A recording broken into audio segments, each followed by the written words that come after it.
In 1940, the black population in the United States increased 17 times. At the same time, those Census Bureau figures show that the white population increased 37 times. However, neither Murdahl nor any other eugenicist wrote anything about what to do about that part of the population that was increasing twice as fast as the black population. Gunnar Myrdal's book on how to resolve what he called the Negro problem was published in 1944 by Harper & Brothers of New York. 4 years earlier, the same company, which is today known as HarperCollins, had also published a book by one of the founding members of the American Eugenics Society. At the time that Harper & Brothers published these books, its president was a man named Cass Canfield, who would later become the national president of Planned Parenthood.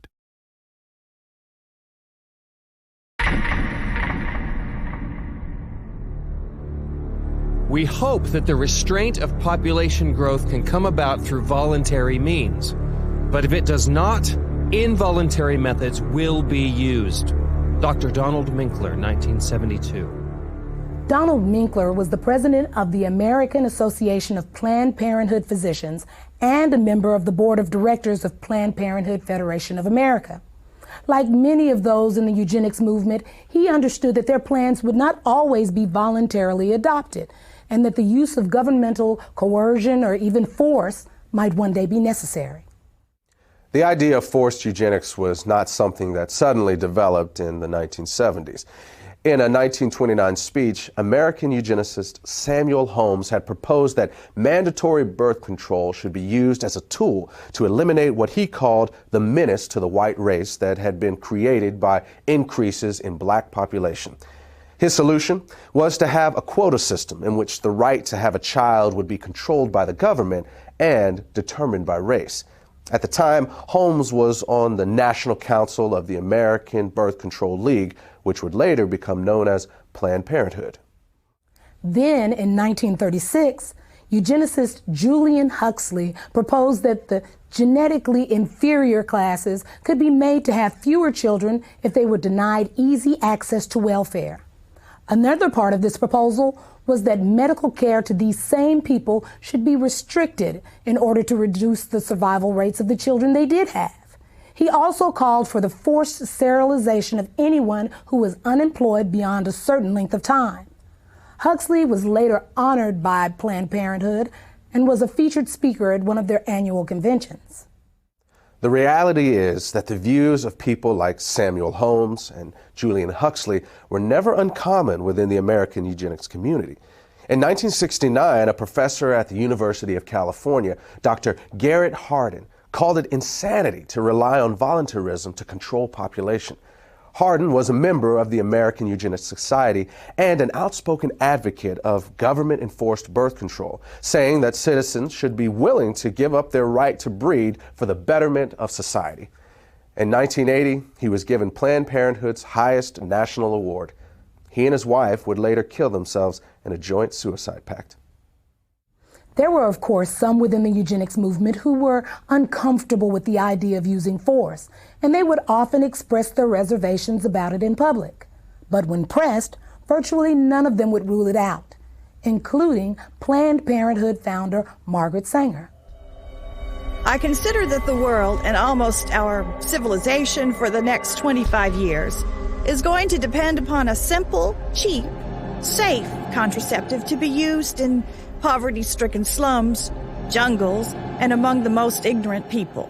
Even this will not be sufficient, because I believe that now, immediately, there should be national sterilization for certain dysgenic types of our population who are being encouraged to breed and would die out were the government not feeding them. Margaret Sanger, 1950. This was written by Sanger in a personal letter to Catherine Dexter McCormick. McCormick was an heir to the international harvester fortune and would later use part of her immense wealth to fund the development of the birth control pill. In 1966, an example of the coercive power of state eugenics laws was seen in Maryland when 3 young mothers applied for welfare benefits. All 3 were arrested for child neglect, even though the authorities never claimed to have any evidence of abuse or neglect. Instead, the women were held under a state law which stated that simply being unmarried and pregnant was child neglect. The judge in this case warned the women that if they ever became pregnant again, the state would take custody of all their children. Officials in Prince George's County, where the arrest took place, stated that welfare recipients could avoid being prosecuted under this law by submitting to state-sponsored birth control education.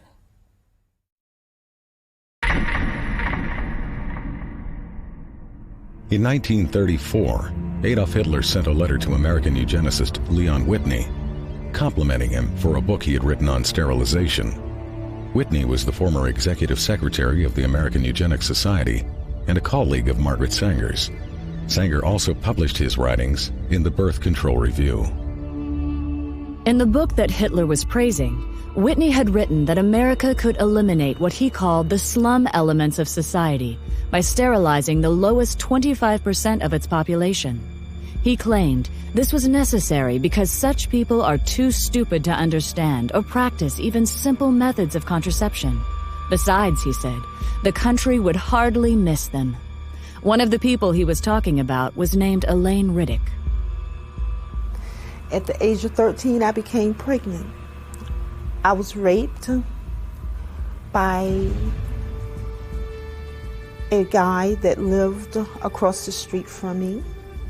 He snatched me off the street and molested me and threatened my life and said if I ever told anyone that he would kill me. When they was delivering my son, they sterilized me at the same time. They had approached my grandmother and said that if she wanted to continue to receive supplement, welfare and food stamps, or at this time they was giving out these surplus foods, canned cheese, I think it was, powdered eggs, and said that if she did not sign the X, that they were going to stop her supplements. Mind you, my grandmother was illiterate. She had never, ever gone to school. She didn't understand what it was. So she signed the X, and they did this to me. I did not find out that they had sterilized me until I was 19 years old.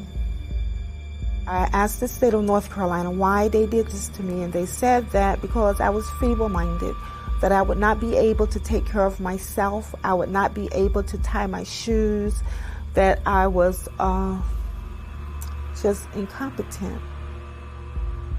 The state of North Carolina also said that I had never performed, at the age of 13, I had never performed a day's work in my life. They couldn't get me to do anything.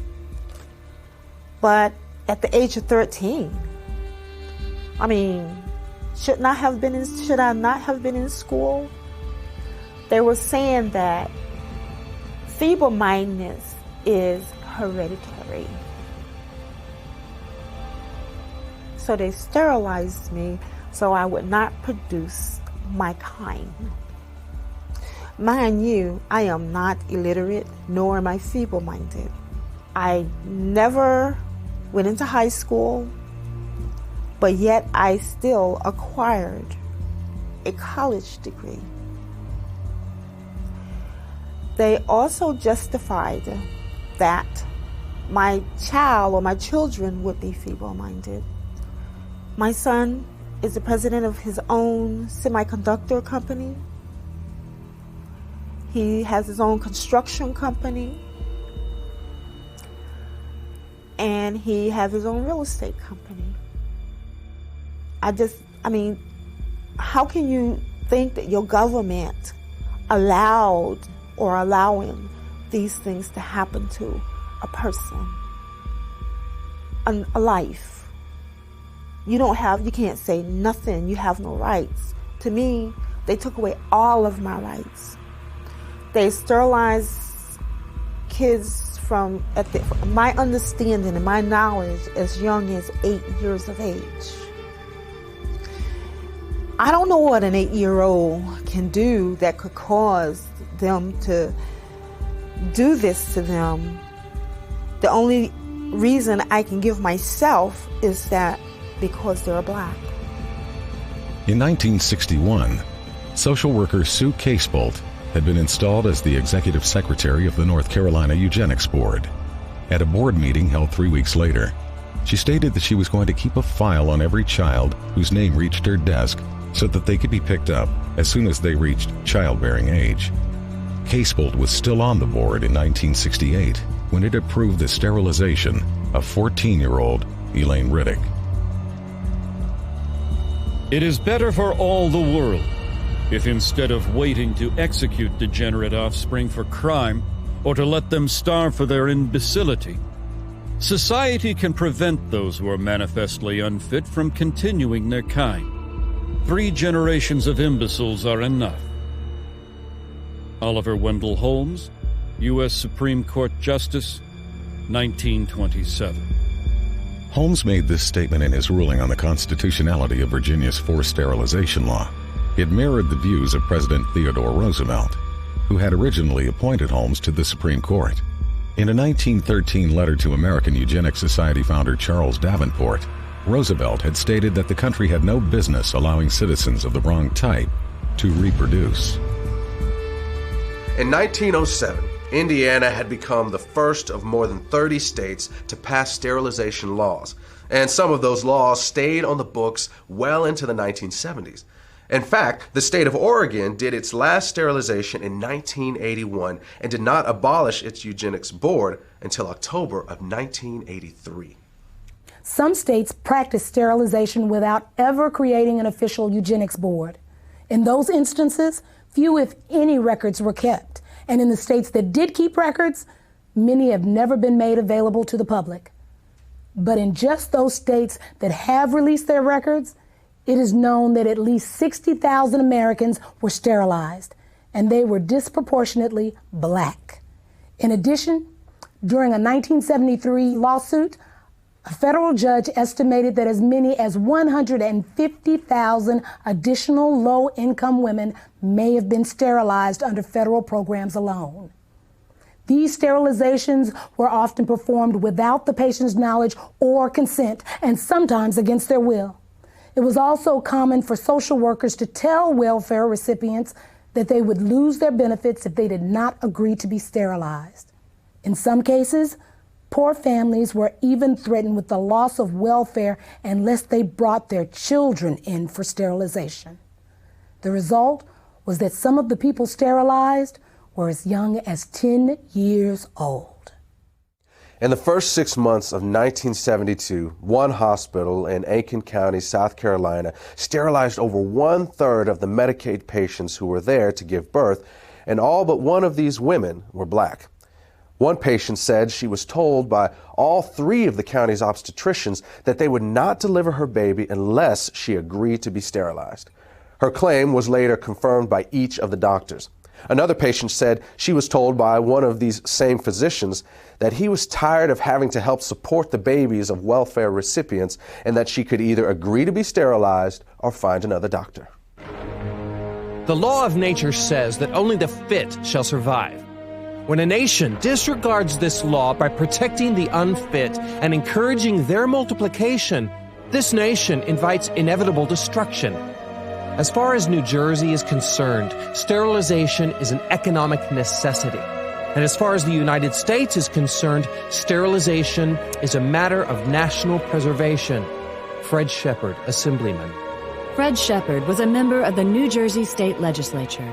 He made this statement upon his introduction of a sterilization bill in March of 1942. In some parts of the country, Planned Parenthood was closely associated with these state eugenics boards and was often a referral agency for them. But the system did not always run smoothly.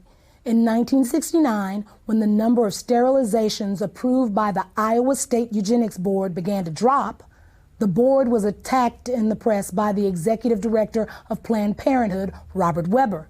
He said that he was alarmed by the decline in numbers and that the Eugenics Board should expand its approval criteria.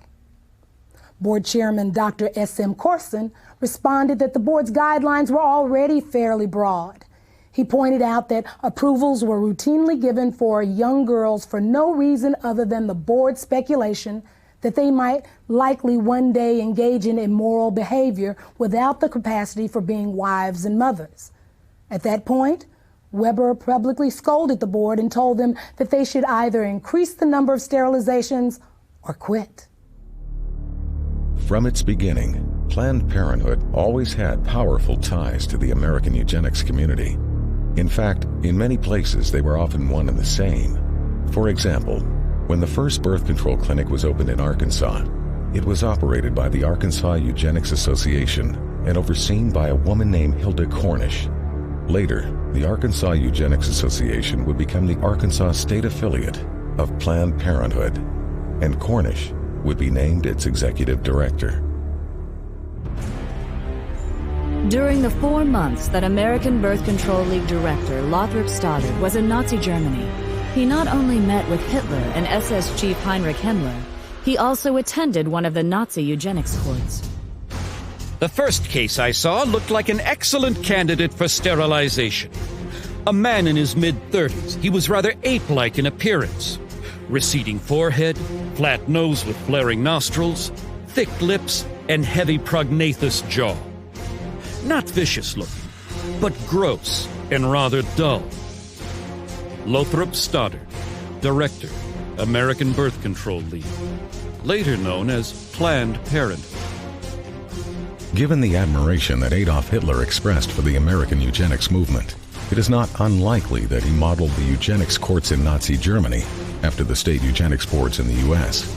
In both countries, feeble-mindedness was routinely used as a catch-all justification for sterilization, and the diagnosis of feeble-mindedness was almost always left up to the judgment of the person advocating the sterilization. First, the white man tells me to sit in the back of the bus. Now it looks like he wants me to sleep under the bed. Back in the days of slavery, black folks couldn't grow kids fast enough for white folks to harvest. Now that we got a little taste of power, white folks wants to call a moratorium on having babies.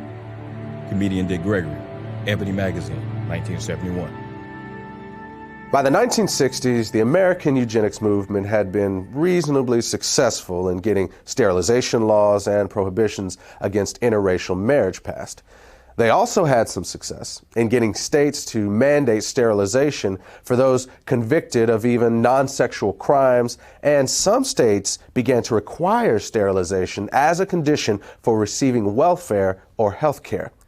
Meanwhile, another state proposed jail time for anyone who had a child out of wedlock unless they agreed to be sterilized, and at least one state required sterilization as a condition of being released from custody.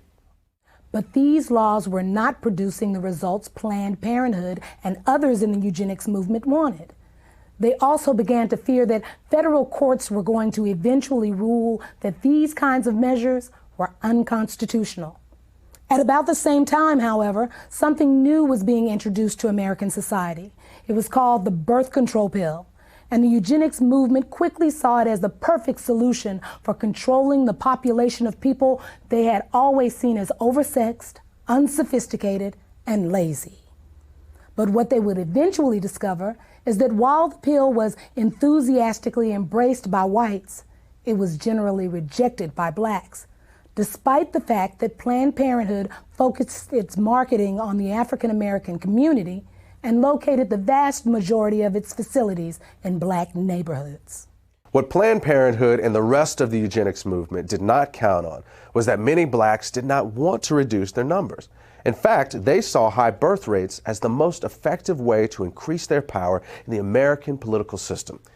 The other reality was that an increasing number of African Americans were becoming suspicious that a hidden agenda was behind the birth control revolution. Even those who once supported the idea of population control were beginning to sense that it actually meant black population control. This feeling was evident in June of 1970 when the Black Caucus walked out of the first National Congress on Optimum Population and Environment being held in Chicago. Felton Alexander of the National Urban League and the chairman of the Black Caucus said the action was taken because of clear and unmistakable evidence that the purpose of the conference was to legitimize the extermination of the black population. By this time, many other civil rights advocates were beginning to see the same thing. Contraceptives will become a form of drug warfare against the helpless in this nation. Jesse Jackson, 1971. There is a campaign to bombard the poor with pills and potions. If this movement continues, we soon may be accused of fighting poverty by eliminating the poor and overcoming hunger by removing the hungry. New York Congressman Hugh Carey, 1966. Under the cover of an alleged campaign to alleviate poverty, white supremacist Americans and their dupes are pushing an all-out drive to put rigid birth control measures into every black home. No such drive exists within the white American world. Black Unity Party, 1968.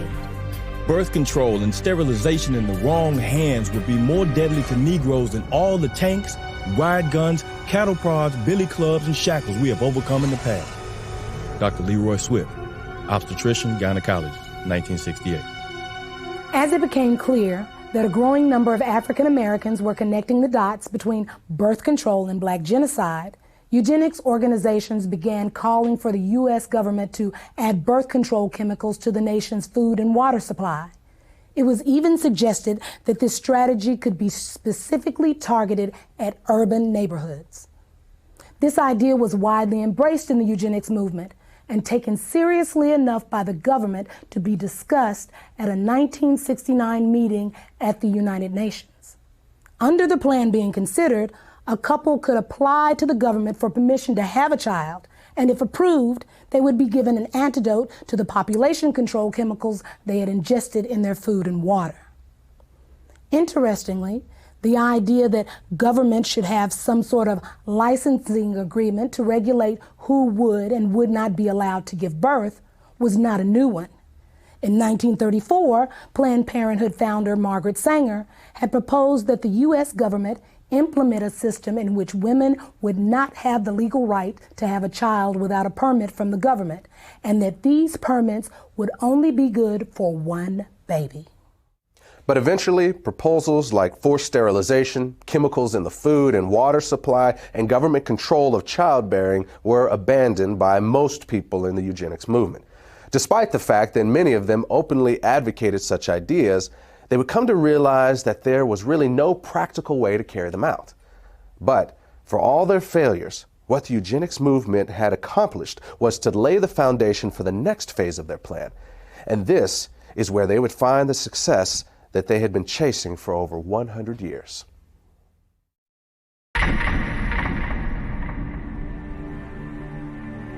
What would you say is now the #1 cause of death in the African American community? Heart disease. Oh, HIV/AIDS. Diabetes, cancer, AIDS. I'll say heart disease. AIDS. From what I heard, it's probably AIDS, you know. Probably heart disease. I think heart disease. HIV.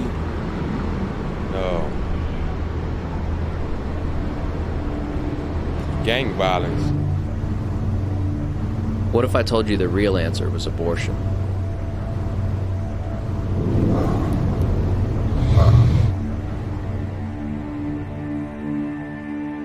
Since 1973, legal abortion has killed more African Americans than AIDS, cancer, diabetes, heart disease, and violent crime combined. Every week, more blacks die in American abortion clinics than were killed in the entire Vietnam War. And the largest chain of abortion clinics in the United States is operated by Planned Parenthood.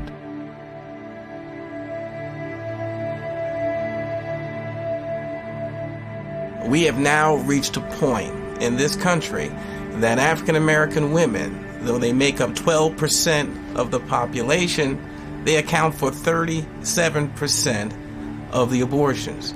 An African American baby is almost 5 times more likely to be aborted than a white child. The abortion industry at this point kills as many African American people every 4 days as the Klan killed in 150 years. And you can truly say the most dangerous place for an African American to be is in the womb of their African American mother. All across America, you can stand outside of the abortion clinics and see a steady stream of black women coming in and out. But somewhere along the way, we got the idea that this is a white issue or a conservative issue or a Republican issue, and therefore, it's not an issue that we have to be concerned about. This same attitude has allowed Planned Parenthood and other members of the abortion industry to carry out this genocide right under our very noses. Right now, in America, about half of our babies are being killed in the womb. And in certain parts of America, more of our babies are being aborted than are being born. When 17,000 aborted babies were found in a dumpster outside of a pathology laboratory in Los Angeles, California, some 12 to 15,000 were observed to be black. Irma Clardy Craven, Chairman, Minneapolis Commission on Human Rights and Secretary of the Urban League. To understand what the agenda was behind the legalization of abortion, all you need to do is look at the statistics from the U.S. government.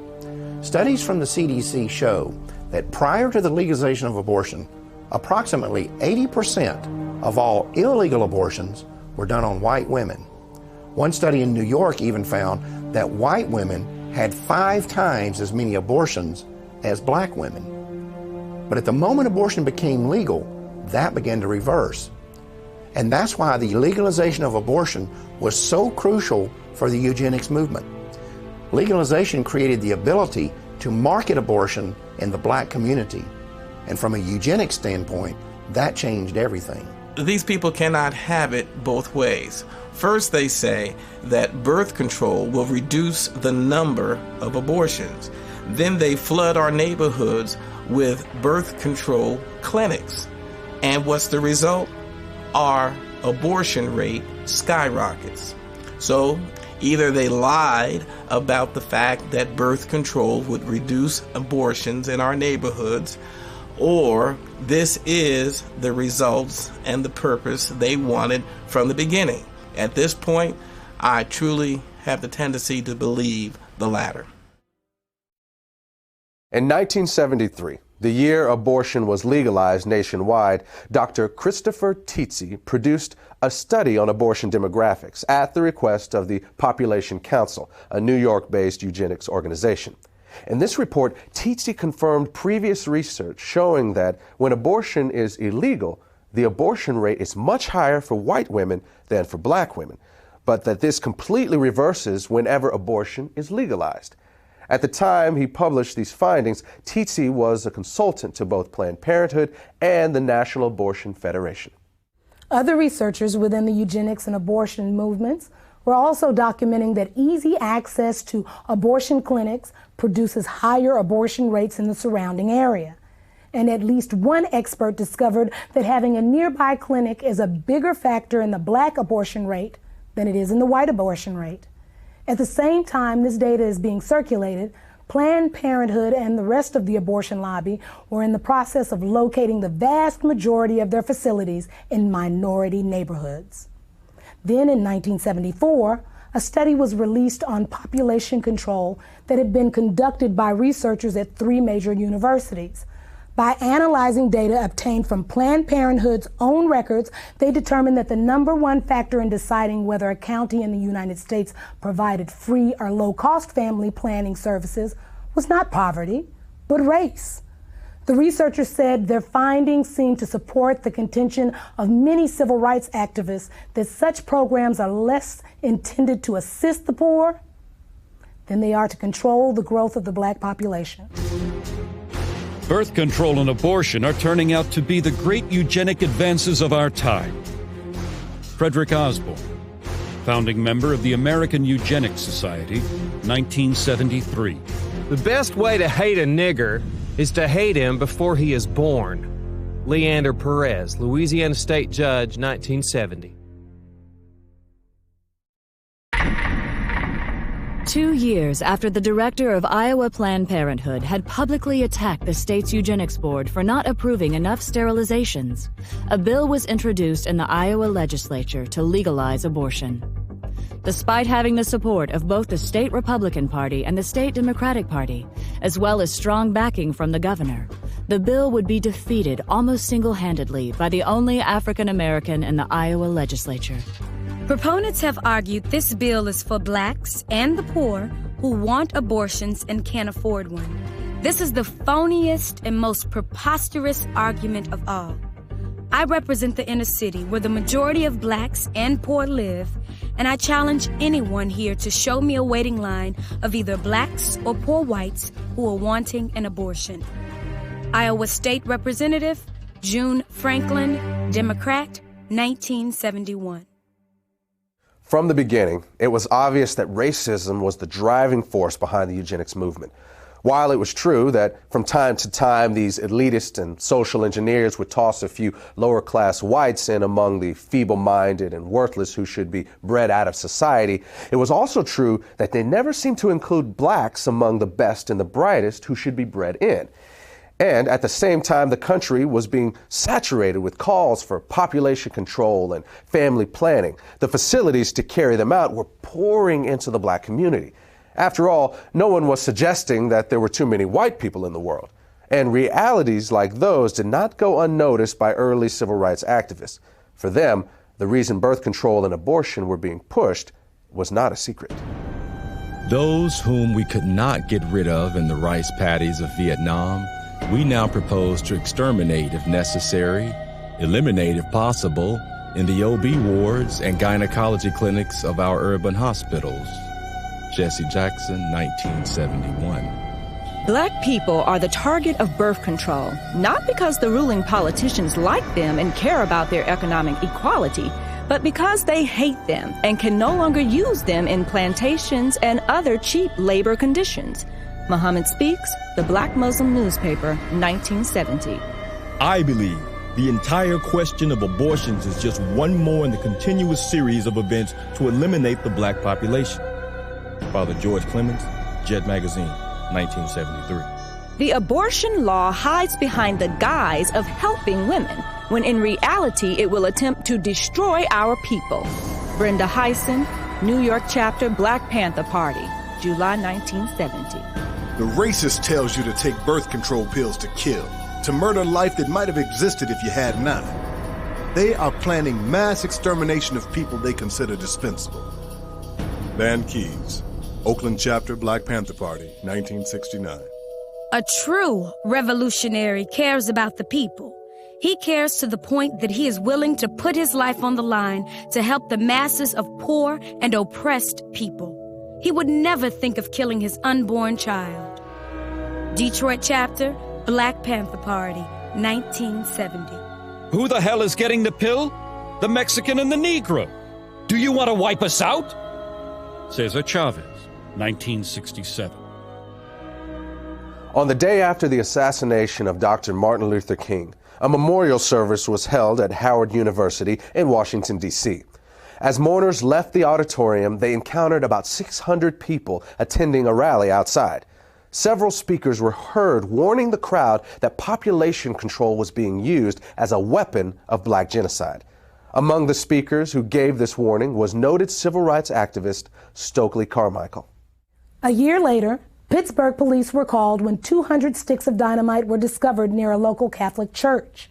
An investigation revealed that the dynamite was not intended for the church, but was instead left behind by civil rights activist William Bowie Hayden. Hayden later admitted that he and his group, the United Movement for Progress, had planned to use the explosives to blow up nearby Planned Parenthood facilities because they were practicing black genocide. Hayden had once stated that any African American who supported allowing Planned Parenthood into black neighborhoods was an Uncle Tom. Into the black community stepped Planned Parenthood. Only when they came into the black community, they've become Planned Black Genocide.